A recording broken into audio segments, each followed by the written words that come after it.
Reka bashimire cyane mwese mukurikiye BigTown TV. Nizere ko mwiriwe neza cyane abakunzi ba BigTown, abadukurikira umunsi ku munsi mukunda ibiganiro tubagezaho. Nizere ko icyumweru kiri kugenda neza cyane. Ni icyumweru cyabaye kirekire kubera iminsi y'ikiruhuko yabaye myinshi. Nge nitwa Abu Wiz, nje muri ya time ya BigTown update. Ni time mbangugezaho story nyinshi cyane ziba ziriwe zivugwa mu mihanda, cyane cyane hano mu Rwanda, muri iki gihugu cyacu, yaba muri entertainment, yaba muri sport, yaba muri politika, mu bisata bigiye bitandukanye. Ngenda nkuraho story imwe then ngaza nkayikubwira tukajyana neza cyane. So imwe muri story yiriwe ivugwa cyane mu mihanda ni inkuru y'umugabo witwa Karasira Aimable. Uyu nguyu muramuzi, murabizi yuko kuri ubu ngubu ari imbere y'amategeko, amaze iminsi myinshi cyane ari mu buroko akurikiranyweho cyangwa se ashinjwa ibyaha bigiye bitandukanye. Inkuru igihe yanditse iragira iti raporo y'abaganga yashimangiye ko Karasira Aimable afite uburwayi bwo mu mutwe budakira. Niyo headline igihe yakoresheje iyandika ino nkuru yabo yatrendinze cyane uno munsi. Raporo y'abaganga b'inzobere basuzumye Karasira Aimable uzaramba ukurikiranyweho ibyaha birimo guhakana no gupfobya genocide yakorewe abatutsi yagaragaje ko afite uburwayi bwo mu mutwe ariko ko butamwambura ubushobozi bwo gutekereza. Iyi raporo yakozwe n'itsinda ry'abaganga batatu nk'uko byasabye n'urukiko rukuru, urugereko ruburanisha ibyaha mpuzamahanga n'ibyambukiranya imipaka rukorera i Nyanza ku itariki 17 z'ukwezi kwa Gicurasi muri uyu mwaka wa 2023. Abaganga barimo Dr. Shadrack Nirenganya ndetse na Dr. Charles Mudenge na Dr. Xavier K. Butoto ndetse banakoze indahiro igaragaza ko raporo bakoze ari iy'ukuri. Iyi raporo yakozwe ku busabe bw'urukiko nyuma y'uko ubushinjacyaha bunenze bikomeye raporo yari yakozwe muri Gicurasi n'inzobere mu bijyanye no kwita ku buzima bwo mu mutwe. Dr.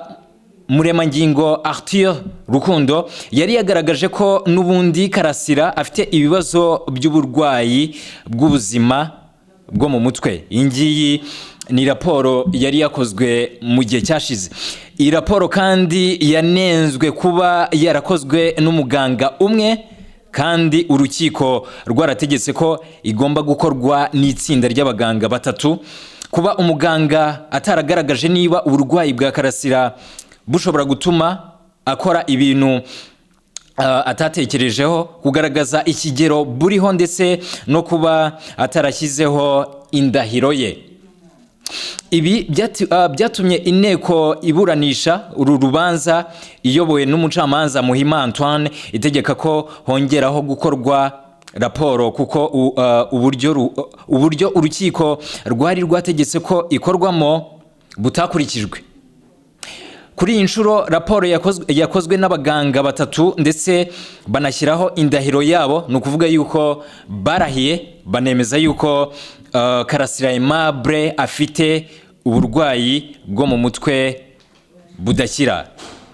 Ni ukuvuga ngo ni uburwayi azabana nabo cyangwa se azabana narwo ibihe byose. Banagaragaza uko uburwayi bushobora kumugiraho ingaruka. Iyi raporo y'abaganga yagaragaje ko yakorewe aho Karasira Aimable afungiwe bitewe nuko ngo ubwo yaherukaga kujya gusuzumwa ataranzwe n'imyitwarire myiza mu bitaro kandi akarangwa no gutuka uwo abonye wese aho ngaho bari kumukorera ibikorwa by'isuzuma ku kibazo cye cyo kugira ubumuga bwo mu mutwe.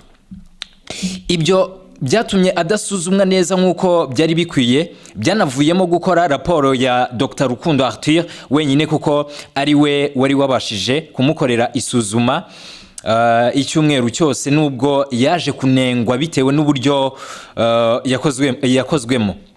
kuri uyu wa kabiri ubwo n'uyu munsi ku itariki 5 Nyakanga muri uyu mwaka wa 2023 nibwo urukiko rukuru urugereko ruburanisha ibyaha mpuzamahanga n'ibyambukiranya imipaka rwakomeje iburanisha nyuma yo guhabwa raporo y'abaganga nk'uko rwari rwarabitegetse.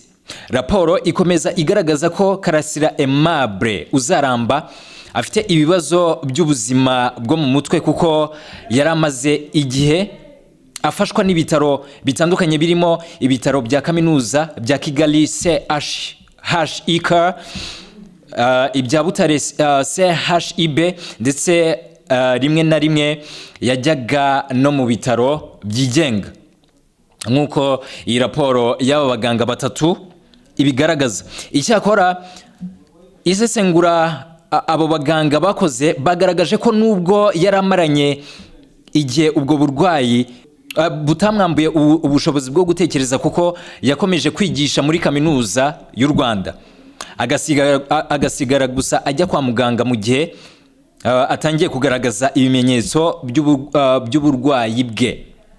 Bimwe mu bimenyetso bagaragaje harimo kubura ibitotsi ndetse no kugira ubwoba bwo guhura n'abantu cyangwa kujya mu ruhame nk'uko iyi raporo yashyizwe hanze n'aba baganga batatu ibigaragaza.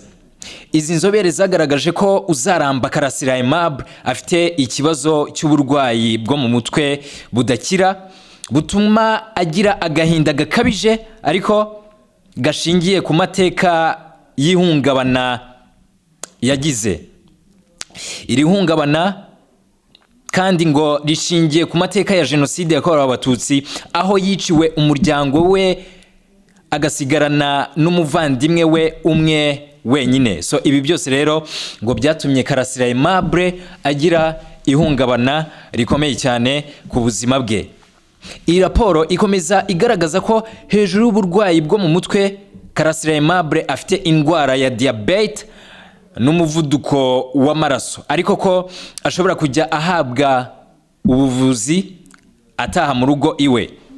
Ibi bitandukanye n'ibyo umuganga uheruka yari yaragaragaje ko Karasira akwiye kuvanwa muri gereza agatangira kwitabwaho ari mu kigo kibifitiye ububasha. Uruhande rwa Karasira Aimable uzaramba wunganirwa n'abanyamategeko babiri harimo Maître Gatera Gashabana na Maître Evode Kayitana rugaragaza ko rugishikamye kuri raporo ya mbere yanenzwe n'ubushinjacyaha. Nyuma yo kubona iyi raporo rwahise rwandikira urwego rw'igihugu rushinzwe igorora rusaba ko Karasira akwiye guhabwa uburenganzira bwe bwo gukurikiranwa kandi ko bigenwa n'itegeko rirugenga ku birebana no kuvuza abantu barwaye bari mu magereza.